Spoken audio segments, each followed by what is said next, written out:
I think I'm trying to do this so you guys can see how this works. Normally I would lay this down on the bench. Okay, so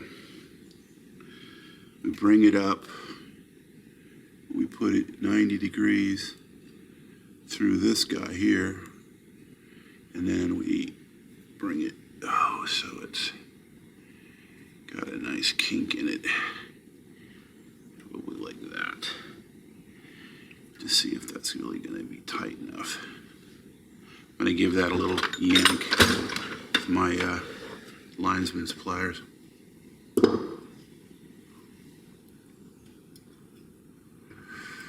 I suppose you could get very good at this. I suspect it's not a quick change. You could be much better at it if you were touring.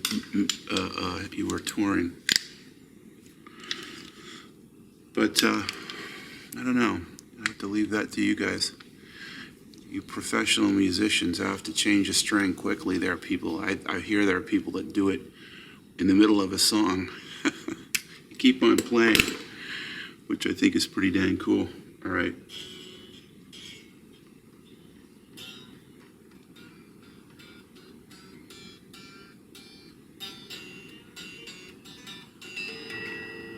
Okay, I'm gonna do that. I'll put the clamp back on. Interesting how there are two clamps, which I kind of like. Mr. Metric.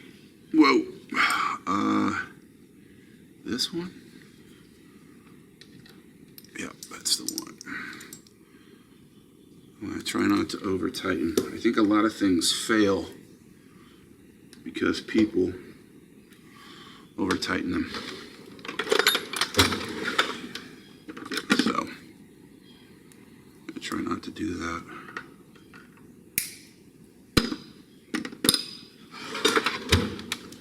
Okay. Now, let's get organized here. All right.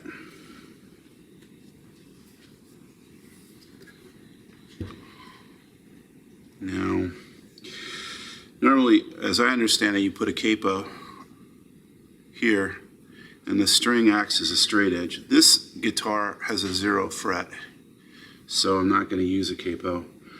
12, 13, 14, 15, 16, here's the 17th fret. What do we got here? This is the 12,000th.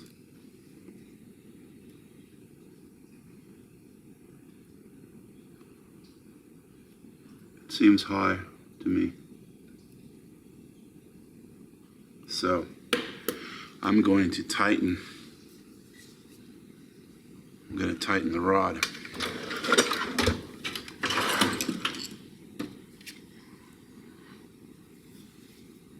Yes, and I'm doing it with full tension.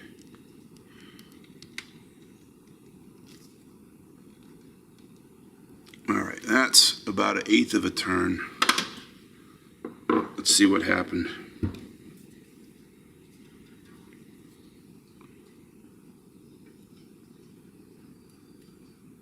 Better.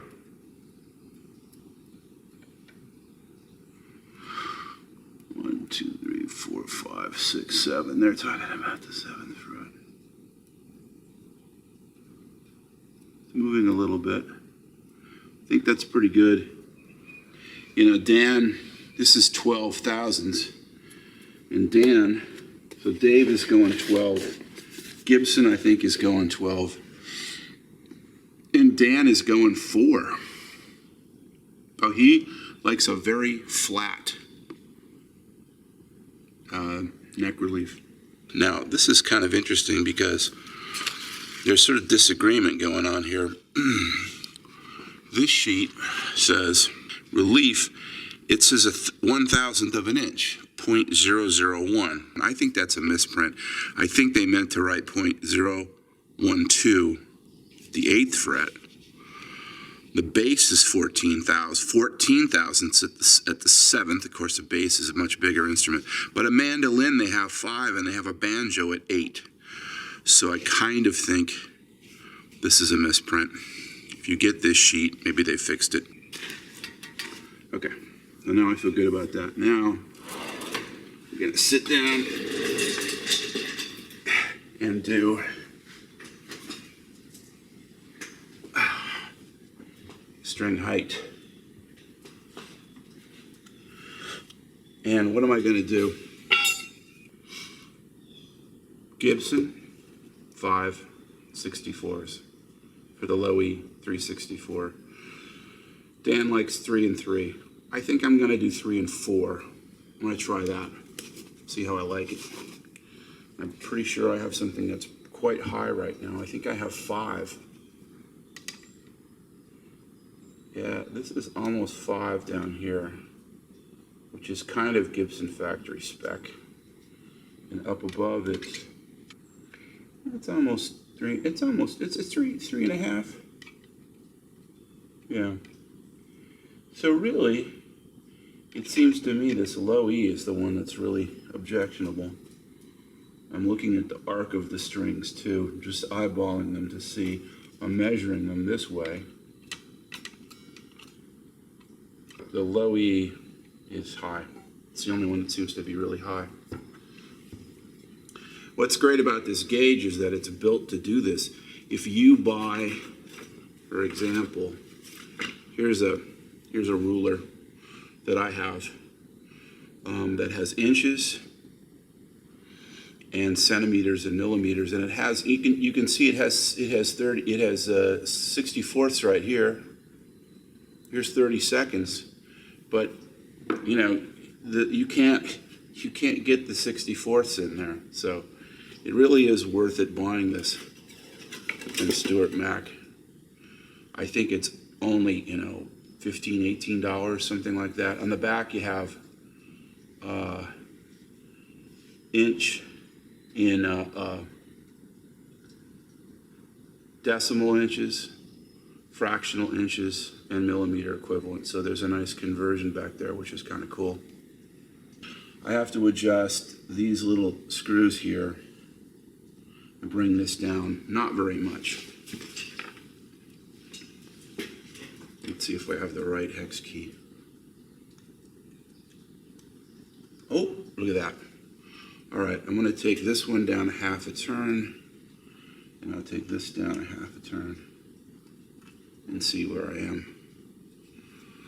For a long time, I would just kind of adjust things for feel and not have a good reference like this. Just the guidance, because I just really didn't know what I was doing. Okay, that's 4. That's real good. All right, let's tune it. I have my inexpensive tuner. First Act, probably the cheapest tuner you could buy. I think I got it at Walmart or Target or something. I had another one that crapped out on me, and it was an impulse buy.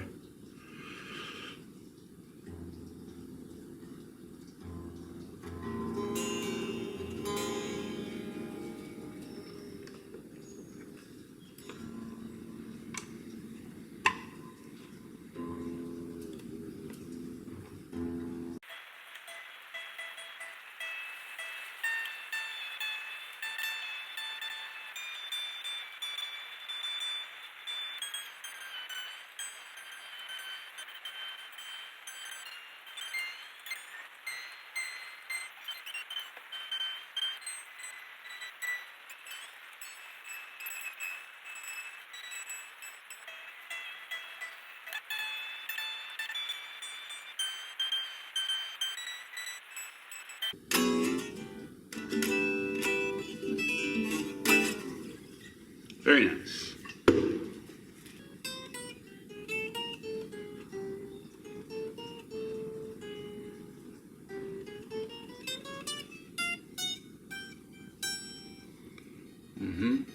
Seems a little bit buzzy.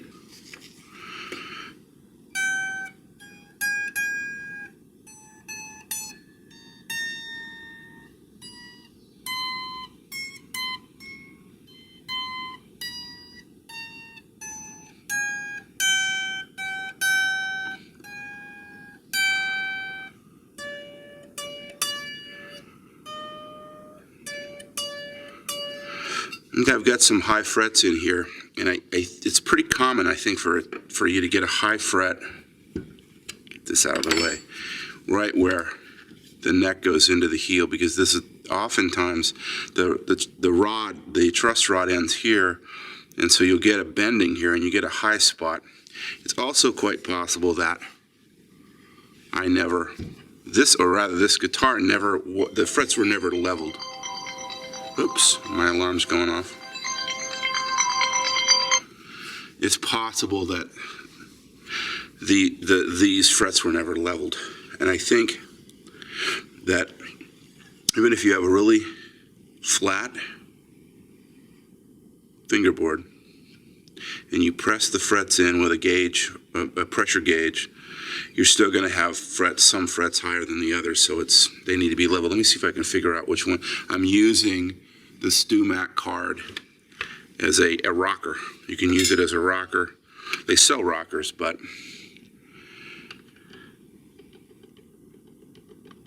that fret's high.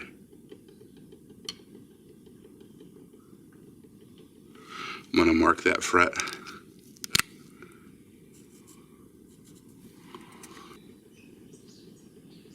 It's high.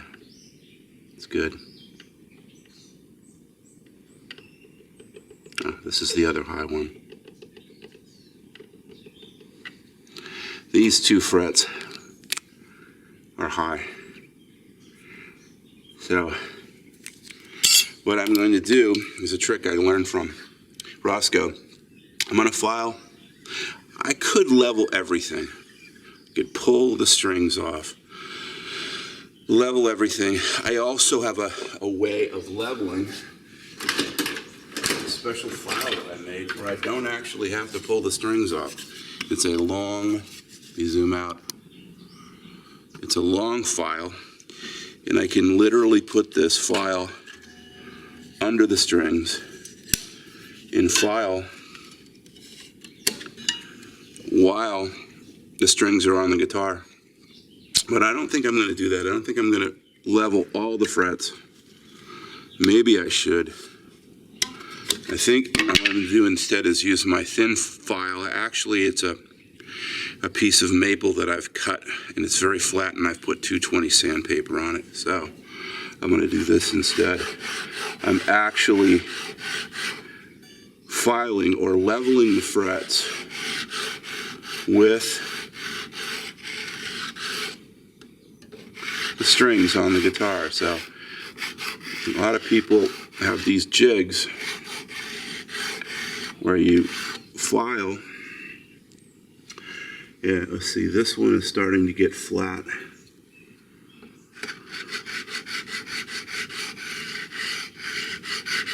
The idea is to have a light flat spot over all of them.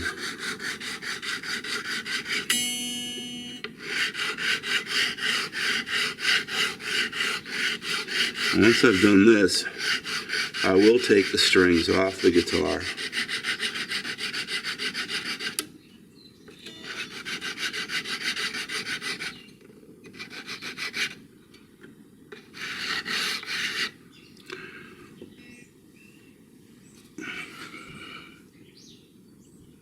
And I'm looking at it, I'm seeing I'm taking this fret down.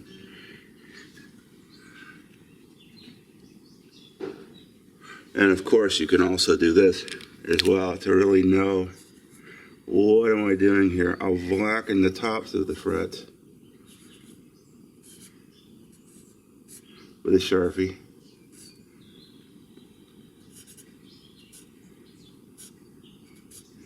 What I want to try to do is get them all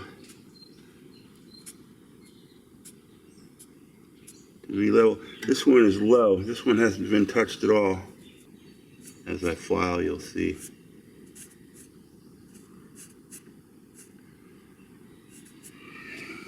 You can also angle the thing toward the light and see.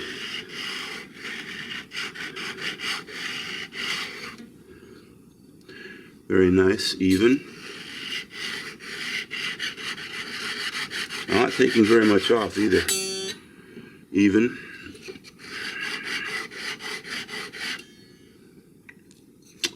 Here is the low fret.